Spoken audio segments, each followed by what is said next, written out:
Je suis très émue d'être avec vous aujourd'hui. C'est la première fois que je vais raconter mon témoignage, à part le jour de mon baptême, mais ce n'était pas aussi complet que là. Je m'appelle Julie, j'ai 43 ans. Je suis mariée, j'ai 2 enfants et j'habite à Cannes. Je suis assistante maternelle. Donc moi, je suis née à Pessac et j'ai vécu ma petite enfance à Bordeaux avec mes parents, qui sont tous les deux athées et issus aussi de familles athées. Mon père venait de parents intellectuels aisés, particulièrement opposés à la religion chrétienne, et tout comme lui d'ailleurs. C'était un artiste, auteur-compositeur qui ne travaillait pas et qui n'avait pas de revenus. Ma mère avait, elle, des parents modestes et elle cherchait un bon travail. Quand j'ai eu 5 ans, elle est partie travailler à Paris. Elle a passé un concours et on lui avait proposé un poste de bibliothécaire. Elle avait trouvé l'opportunité bonne, du coup elle est partie. Elle rentrait que le week-end à la maison. J'ai pas eu d'explication sur son départ. Moi je me rappelle juste qu'elle était plus là. Ça a été très douloureux pour moi, j'ai vécu comme un abandon. Je rêvais que je la voyais partir la nuit, comme dans le générique de fin Lucky Luke, elle était sur le dos d'un cheval et je la voyais s'éloigner et c'était très douloureux pour moi. Donc je me suis retrouvée seule à la maison avec mon père qui s'était pris une maîtresse et qui m'a fait subir des abus sexuels. Il voulait m'apprendre comment on faisait les bébés, alors il me montrait l'acte sexuel qu'il pratiquait avec sa maîtresse. Et il s'exhibait devant moi en me proposant des jeux incestueux. Un jour, à l'école, j'avais dû parler à une camarade. Il y avait des surveillants qui m'avaient mise à part pour me poser des questions. Et ils voulaient me faire répéter ce que j'avais dit. Donc je me rappelle leur avoir parlé de mon père, de la maîtresse. Et ça les faisait rire. Et j'avais été très gênée de cet entretien. Le soir, j'en ai parlé à mon père. Et donc il a décidé de ne plus m'emmener à l'école. Donc j'avais 5 ans, c'était la maternelle, c'était donc pas obligatoire à l'époque. On avait une vie déréglée, il sortait beaucoup. Je me rappelle des bars, des concerts, des fêtes, où j'essayais de dormir sur la banquette d'un canapé avec la musique très forte. Il braquait aussi les parcs-mètres la nuit, alors il m'emmenait avec lui. Il me donnait une petite boîte d'allumettes pour récupérer les sous pour participer. Au bout d'un moment, sans que ma mère sache ce que j'avais subi, elle s'est rendue compte qu'il avait une maîtresse. Et donc, elle l'a quitté. Je me rappelle d'une dispute très violente entre eux. J'étais terrifiée, je me cachais sous une table. Il se jetait des affaires dans la figure. Et donc, je suis partie à Paris avec elle, j'avais 6 ans. Elle m'a récupérée quand j'avais 6 ans pour vivre avec elle et mon beau-père, du coup. Pendant les vacances scolaires, j'allais chez mon père, je prenais l'avion toute seule. Et pendant mes séjours chez lui, il me faisait voir des films d'horreur, des films de catastrophes, de crash d'avion, à répétition. Je ne sais pas quelles étaient ses intentions, mais c'était tout le temps les mêmes films. Et une fois, je me rappelle avoir vu un film à caractère sexuel aussi. J'avais 7 ans. Quand je rentrais chez ma mère, j'ai commencé à faire des insomnies. Je me réveillais toutes les nuits à 3 heures du matin. Et j'avais peur de la personne que je voyais dans les films d'horreur. C'était un homme terrifiant qui avait le visage brûlé et qui tuait les gens avec des lames de rasoir. Vers 9 ans, on est rentrés à Bordeaux, ma mère, mon beau-père et moi. À la maison, c'était très conflictuel. Les rapports entre ma mère et mon beau-père étaient tendus. Il y avait souvent des disputes. Et moi, à l'adolescence, j'ai commencé à avoir des rapports conflictuels avec ma mère aussi. On se disputait souvent, parfois on en venait aux mains.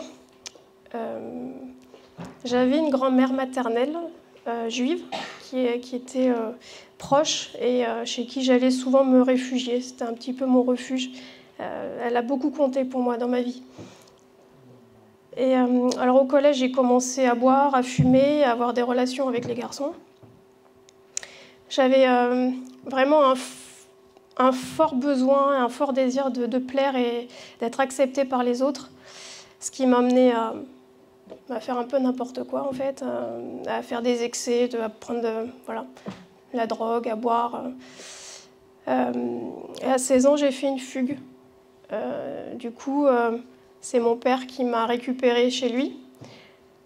Et j'ai été coupée de ma mère pendant 2 ans. J'avais pas la paix d'aller vivre chez lui à l'époque parce qu'il était en couple avec une personne qui ne travaillait pas. Et lui non plus, ils étaient tous les deux au chômage. Et je ne voyais pas comment il pouvait prendre soin de mes besoins. Mais il m'avait dit que s'il m'avait avec lui, ça le motiverait à chercher du travail et que je serais plus heureuse chez lui parce qu'il me laisserait plus de liberté que chez ma mère. C'est-à-dire boire, fumer, sortir et me maquiller comme je voulais. Au final, il n'a pas travaillé et il a fait un procès à ma mère pour toucher une pension alimentaire. Il m'a monté contre elle et il m'avait promis que tout l'argent qu'il récolterait, ce serait pour moi.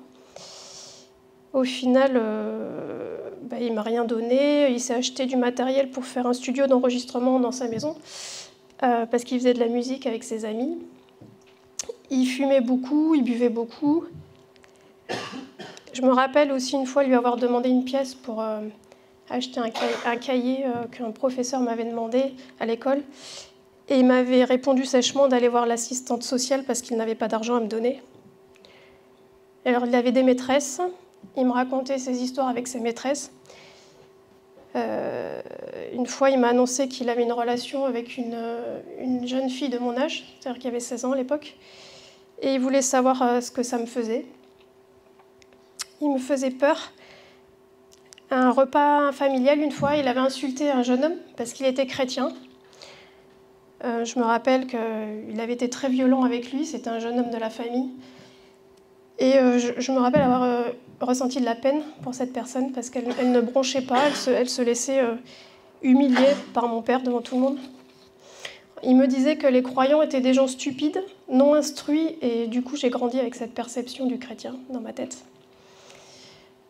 Un jour, j'ai fouillé dans un placard dans la maison parce que j'avais entendu du bruit et que mon père était gêné. Il m'avait dit que c'était rien et j'étais curieuse de savoir ce que c'était. Du coup, j'ai trouvé la clé une fois qu'ils étaient partis. J'ai trouvé un répondeur avec un agenda. Et j'ai découvert que ma belle-mère était une prostituée. Alors ça a été un choc pour moi. J'ai appelé immédiatement ma mère en larmes, qui m'a dit que tout le monde était au courant et elle pensait que moi aussi je l'étais du coup. À partir de ce jour, j'ai décidé d'être indépendante, c'est-à-dire que j'ai tout fait pour ne plus dépendre de mes parents. J'ai voulu prendre un travail rapidement et faire ma vie. Du coup, j'ai quitté le lycée pour m'engager dans une voie de CAP d'esthétique cosmétique et je suis partie retourner vivre chez ma mère. J'étais devenue une dépendante affective. J'avais toujours besoin d'une relation amoureuse. Je me suis installée très tôt en couple, à 17 ans ou 18 ans. Et je sortais tous les week-ends, je fumais, je buvais beaucoup. Je faisais beaucoup d'excès. J'ai fait des crises aussi, des crises d'hystérie avec mes partenaires. À ce moment-là, j'ai commencé à prendre des antidépresseurs et des anxiolytiques. Un jour, j'ai mis fin à ma relation avec mon père. Il m'avait invitée chez lui. Et il voulait me faire visionner un site pornographique qu'il avait créé. Et j'ai refusé et il m'a méprisée. Il m'avait dit que j'étais trop coincée. J'avais 21 ans. Du coup, j'ai coupé les ponts avec lui ce jour-là. J'étais très mal dans ma peau. J'ai fait plusieurs tentatives pour arrêter les antidépresseurs. Mais je tombais dans des excès, soit d'alcool, soit de drogue, ou dans la boulimie. Oui. En fait, j'avais des fluctuations d'humeur, c'est-à-dire que je passais par des périodes d'euphorie, d'excitation et des périodes de grande dépression. Souvent, quand j'avais des projets professionnels ou ouais, où je me montais des projets, j'allais bien, et une fois que c'était passé, je me sentais au fond du trou et j'étais complètement déprimée. Je suis partie en Australie pendant plusieurs mois, et au retour, j'ai commencé à faire une grande dépression avec des crises d'angoisse. Un psychiatre à l'époque m'avait donné un traitement très lourd, et je me rappelle, j'étais comme un zombie, c'est-à-dire que je n'arrivais plus à faire quoi que ce soit en fait, et à cette époque je me disais mais je ne vais pas m'en sortir, c'est pas possible. Et par miracle, petit à petit, j'ai remonté la pente et j'ai travaillé dans une librairie.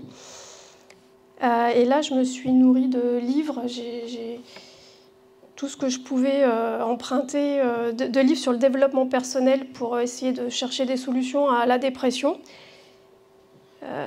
Et aussi, en même temps, je cherchais beaucoup mon identité dans le travail.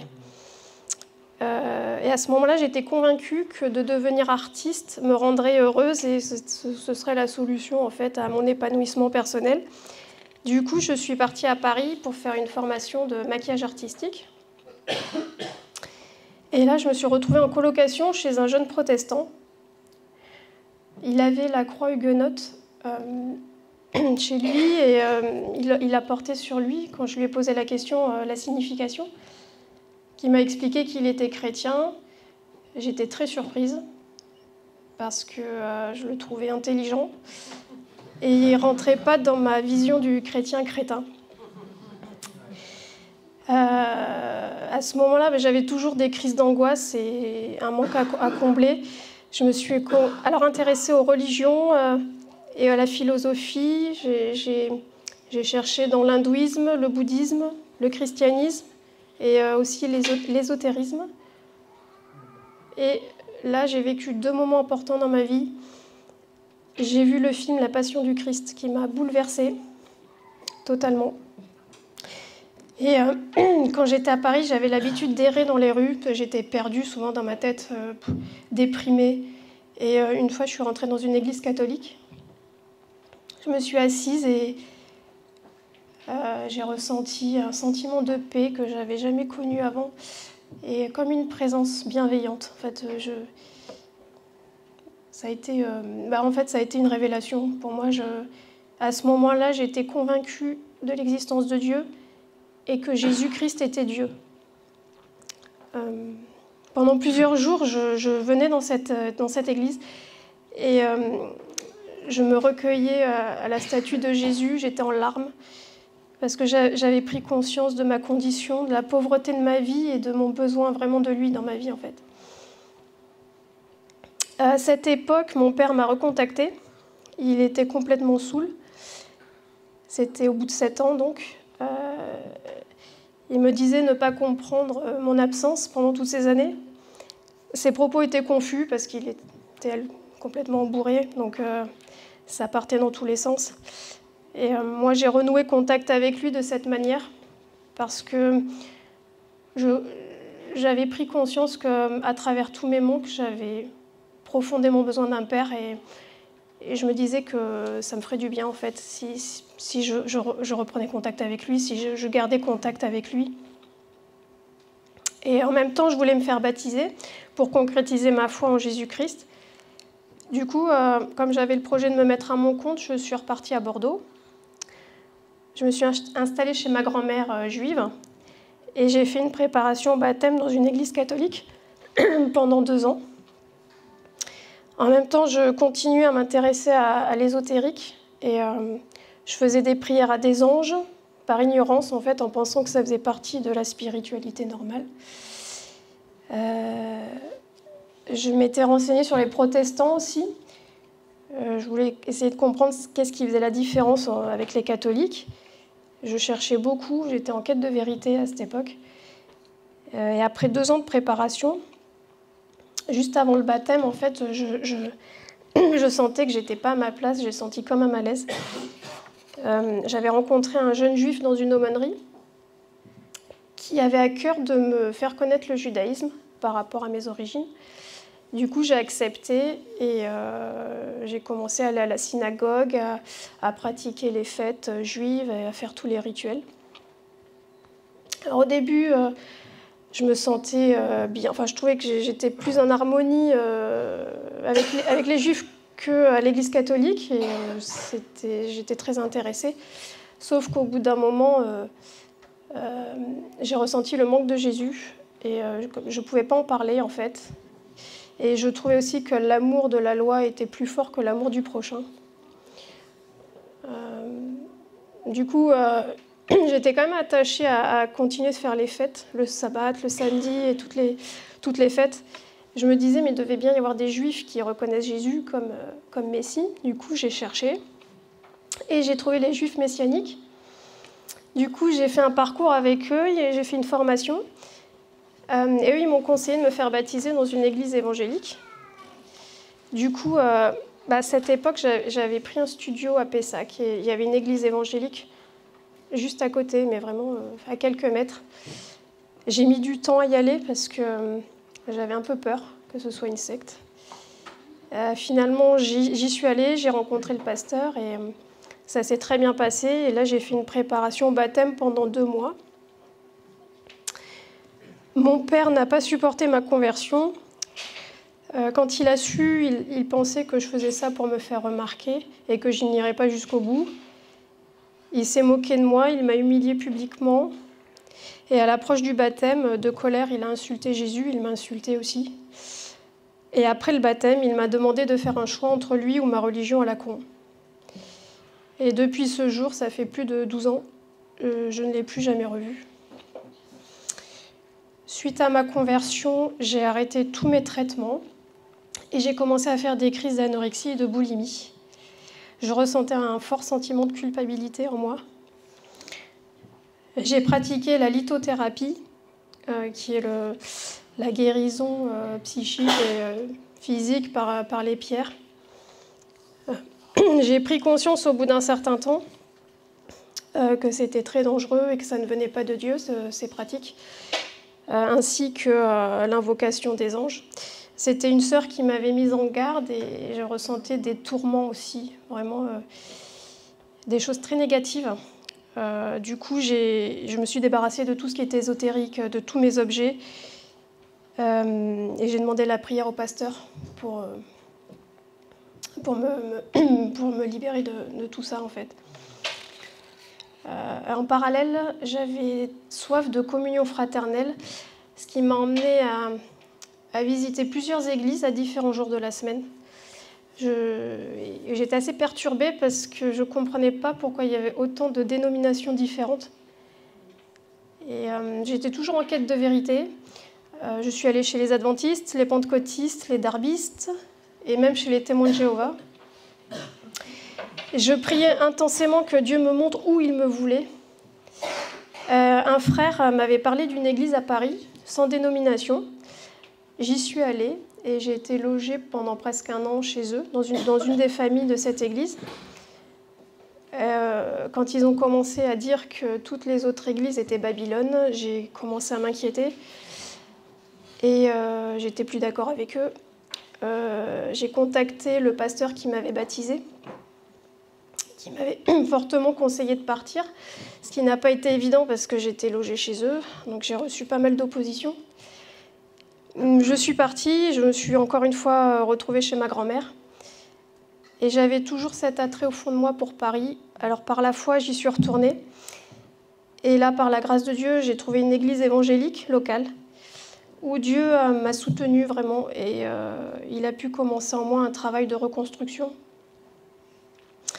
à travers des rencontres qui m'ont aidée. J'ai pu prendre conscience de la gravité de l'abus que j'avais subi quand j'avais 5 ans et de ses conséquences. En fait, j'avais vécu une partie de ma vie dans le déni. Et si je m'en souvenais, je pensais que ce n'était pas si grave, voire peut-être normal. Je n'étais pas guérie de mes angoisses et de mes troubles alimentaires. J'ai repris des traitements pour me stabiliser. Dans cette église, à travers les témoignages des frères et sœurs, Dieu m'a vraiment réconciliée avec la vie de famille. Il m'a réconciliée avec l'homme aussi. Il a changé ma vision de l'homme, de l'amour et du mariage. Avant, je m'étais résolue à ne jamais me marier ni fonder une famille parce que j'avais tellement souffert dans mon enfance que je voulais faire vivre ça à personne. Et j'ai vu qu'avec Dieu, c'était possible, qu'un mari aime sa femme et qu'il lui soit fidèle. J'ai commencé à croire en l'amour et j'avais 36 ans et j'avais vraiment à cœur de fonder une famille dans les voies du Seigneur. Et c'est au moment où je cherchais plus de relation, parce que j'avais appris à être contente de ma condition avec Dieu, que Dieu m'a fait la grâce de rencontrer mon mari. J'étais vraiment reconnaissante pour ce cadeau de ce qu'un homme m'ait accepté comme j'étais avec mon passé. Et on s'est beaucoup apporté. On était vraiment très heureux tous les deux de nous rencontrer. On était très heureux de se marier, mais rapidement, on a rencontré des difficultés dans notre couple. On a eu des crises. Après ma première grossesse, où j'ai accouché d'une petite fille, on a rencontré des problèmes au niveau sexuel et de mon côté, des névroses. Dans notre intimité conjugale, j'avais des peurs et des blocages. Je me sentais observée tout le temps par un proche ou quelqu'un de ma famille. En fait, on n'était jamais seuls dans la pièce. Face à certaines attitudes de mon mari, dans des situations qui me rappelaient mon passé, je me sentais insécurisée, j'avais des réactions très violentes que je n'arrivais pas à maîtriser. Une fois, je me suis retrouvée même aux urgences d'un hôpital au service psychiatrique suite à une crise de nerfs. J'ai aussi rencontré des grosses difficultés à faire des choix. Quand je devais prendre une décision, je me mettais à paniquer, à faire des crises d'angoisse. Par la grâce de Dieu, ça va beaucoup mieux aujourd'hui. Nous avons cherché de l'aide au sein de l'Église. On a fait des formations de couple, on a vraiment été soutenus dans notre chemin tous les deux.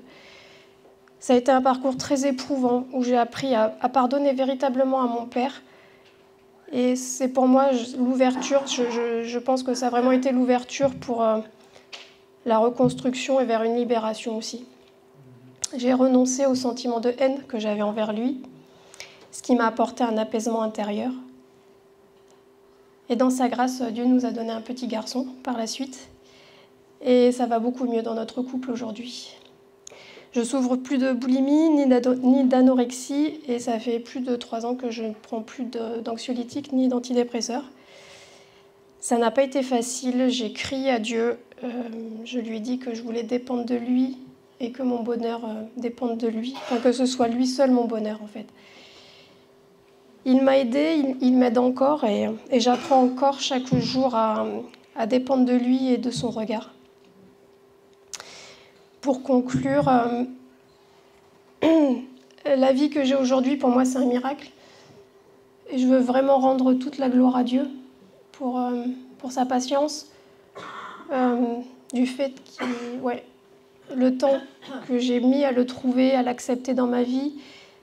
Et si je suis stable, c'est vraiment par sa grâce. Si je suis équilibrée, c'est vraiment par sa grâce. Et je sais que c'est lui qui peut combler tous mes manques. Et je dois m'attacher à lui, j'ai besoin de m'attacher à lui encore tous les jours. Voilà. Merci. On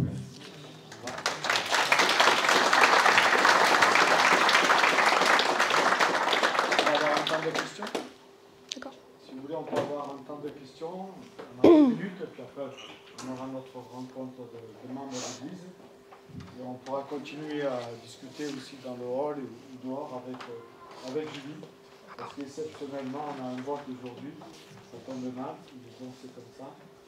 Donc, le micro, peut-être que vous avez des questions à poser à Julie. Il y a une question là. Bonjour, merci. Bonjour. Merci pour le témoignage. Je suis en contact avec beaucoup de jeunes. Et en fait, comment on dit que ça marche là? Non, ça fonctionne pas. Allô? Voilà. Et en fait, à l'école, vous n'aviez pas une jeune avec qui vous pouvez parler, un genre de votre grand-mère qui aurait pu vous aider ou avec qui vous avez partagé À l'école, quand j'étais ado ou... Ouais, à partir de 8 ans, quoi. Après, En fait, je pense que j'avais vraiment fait un déni de ce qui s'est passé quand j'avais 5 ans. Après, je suis partie avec ma mère, j'avais 6 ans. J'étais très introvertie, j'étais devenue timide. Et c'était très dur pour moi là, de parler aux gens, quoi, en fait, même. Et je pense que j'avais voulu effacer ça de ma tête, ou... Voilà. Voilà.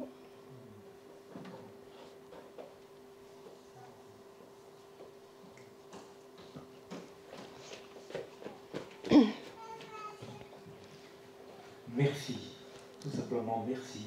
Et puis il y a deux étapes importantes que vous avez mentionnées qui pour moi sont inévitables. C'est justement ne plus avoir du déni, parce que sinon il n'y a jamais de guérison, et puis pardonner. Et ça, c'est des valeurs incroyables que vous avez eues et qui vous ont sauvé, je crois.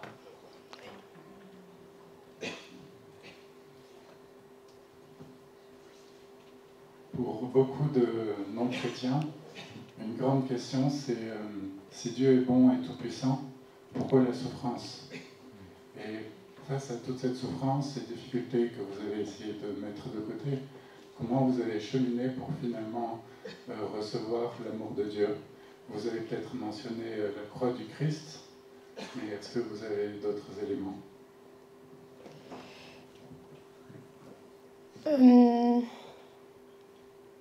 Oui, je pense que j'ai accepté l'amour des autres aussi. Pour moi, l'étape vraiment majeure qui a permis la reconstruction, c'est quand je suis arrivée dans cette église évangélique. J'ai passé du temps avec les frères et sœurs. Et ça m'a vraiment beaucoup apporté, parce que j'ai vraiment eu une autre vision de la famille, de l'amour, du mariage. Et je crois que Dieu m'a montré qu'avec lui, en fait, c'est possible d'aimer, c'est possible d'avoir une vie paisible, enfin de recevoir de la bienveillance. Et je pense que d'accepter ce que l'amour des autres aussi, d'accepter l'aide, c'est pas évident toujours, parce que des fois on a honte ou on n'ose pas en parler. Moi, je sais que j'ai pas osé. J'avais un peu honte de tout ça quand j'ai pris conscience de ce que j'avais vécu. Et heureusement, il y avait une sœur dans cette église qui avait aussi vécu des abus et qui avait fait un petit groupe de femmes d'accompagnement pour être guérie, en fait, pour être accompagnée. Et ça m'a vraiment soulagée de voir que j'étais pas seule aussi, qu'il y avait des choses qui se mettaient en place pour être délivrée de ça et des conséquences surtout que ça entraîne, quoi.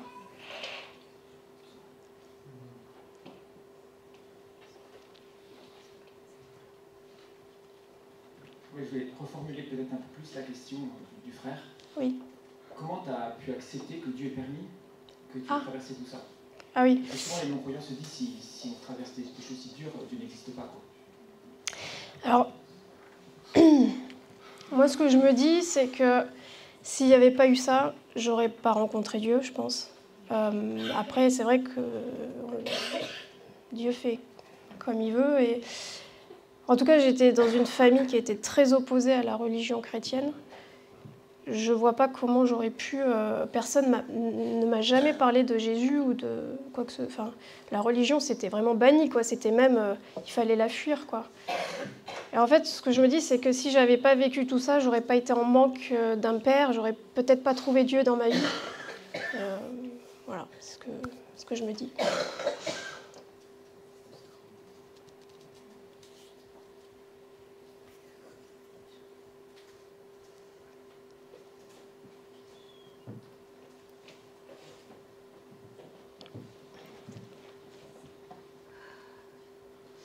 Merci encore de ne pas avoir eu la crainte de vous parler de votre vie.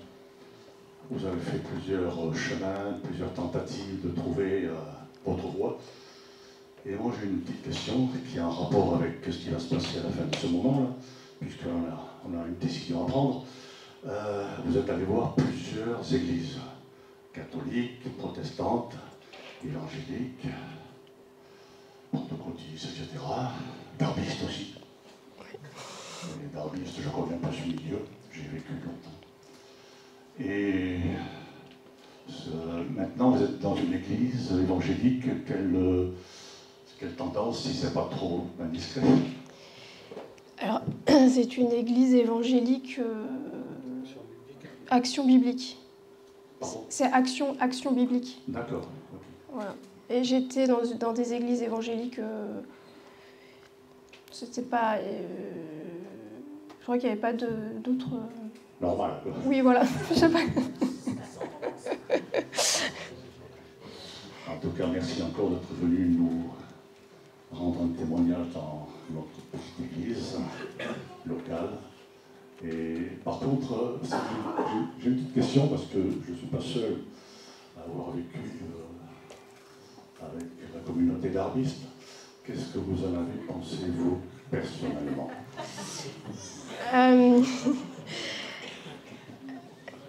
Alors, j'ai beaucoup apprécié. C'était des personnes formidables qui avaient un grand cœur. Enfin, elles m'ont toujours accueillie. Il y avait beaucoup d'hospitalité. Je trouvais que c'était riche au niveau études aussi. Après, pourquoi je suis partie? Je ne sais pas. J'écoutais mon cœur aussi. À un moment donné, j'ai prié parce que j'étais vraiment dans plein de... Enfin, j'étais éparpillée partout, quoi. Et j'ai eu la conviction que ma place, elle était dans une église libre évangélique à l'époque. Voilà, c'était ça. J'ai une question. Oui. Merci beaucoup aussi. À partir de quel âge vous avez commencé à prier?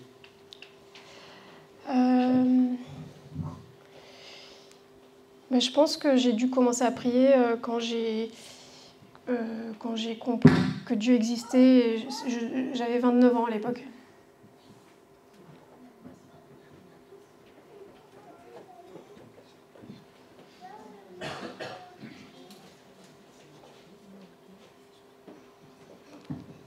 Oui, merci Julie pour tout ce cheminement.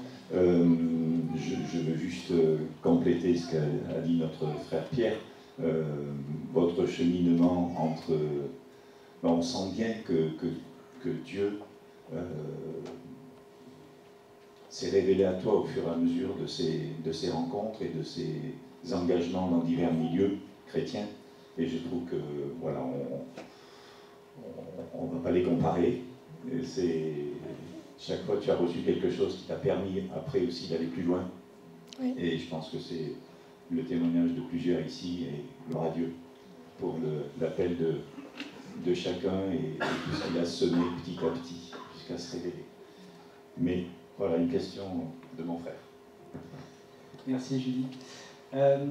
Moi je voulais te demander qu'est-ce que alors, tu as rencontré des personnes qui t'ont permis d'avancer, mais qu'est-ce que tu as pu trouver chez ces personnes qui t'ont permis d'avancer, ou de quoi tu aurais eu besoin? Alors il y a eu un peu tous les âges, alors des chrétiens et des non-chrétiens, parce que j'entends que tu es passé des jeunes, tu as eu des questions, tu t'es livré à un moment donné à l'école, ça n'a pas forcément été entendu.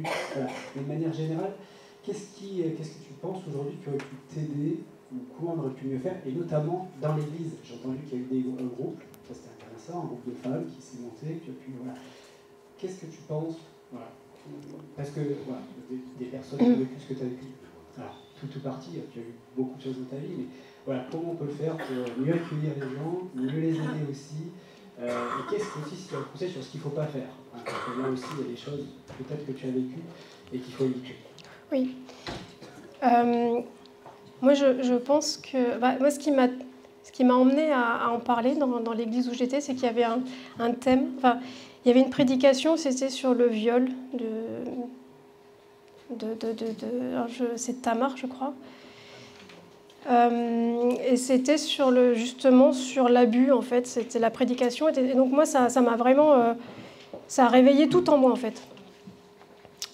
Et du coup, la personne qui avait fait ce prêche, il avait dit à la fin, si des personnes ont quelque chose à dire, ou n'hésitez pas à aller en parler à une personne de confiance dans l'église. Et moi, je suis allée de suite voir un ancien, et puis du coup, je me suis livrée, en fait.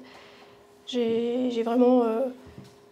j'ai fait confiance, et je pense que de ne pas avoir de tabou, parce que c'est très fréquent. En fait, la personne qui avait aussi vécu l'abus, elle me disait, en moyenne, il y avait une femme sur 3 qui était victime d'abus. Et c'est beaucoup, quoi. Enfin, et on ne le sait pas, ou c'est caché, ou c'est secret, ou il y a du déni. Et, je pense que peut-être d'en parler un peu, peut-être d'essayer d'en parler. Et moi, ce qui m'a blessée, par contre, c'est quand j'avais mes crises de boulimie, un frère qui m'avait dit que c'était des excès de table et que c'était un péché, quoi. Et ça m'avait vraiment blessée parce que la boulimie, c'est quelque chose que je ne contrôlais pas. C'est-à-dire, c'est des pulsions, ça vient et c'est incontrôlable. Donc c'était vraiment, moi-même, je ne comprenais pas ce qui m'arrivait. Donc de vraiment prendre conscience que c'est une maladie et qu'il y a vraiment des choses en profondeur, d'aller à la racine des choses, plutôt que de vouloir traiter le symptôme, d'aller chercher en profondeur, voir qu'est-ce qui s'est passé. Et voilà. Une dernière question. Oui, tu disais que il y a 12 ans que tu as pu revu ton papa, oui. Parce que tu étais fâchée avec lui, enfin, que ça avait été violent. Mais ta maman, est-ce qu'il y a eu un rapport avec elle depuis quelques années, ou est-ce que tu as complètement rompu les ponts si elle t'a... Non, alors, je suis toujours en contact avec ma maman. Voilà. On a des rapports... on ne parle pas de la foi, parce qu'on évite les sujets un peu sensibles, mais sinon, je suis toujours en contact avec ma mère et mon beau-père.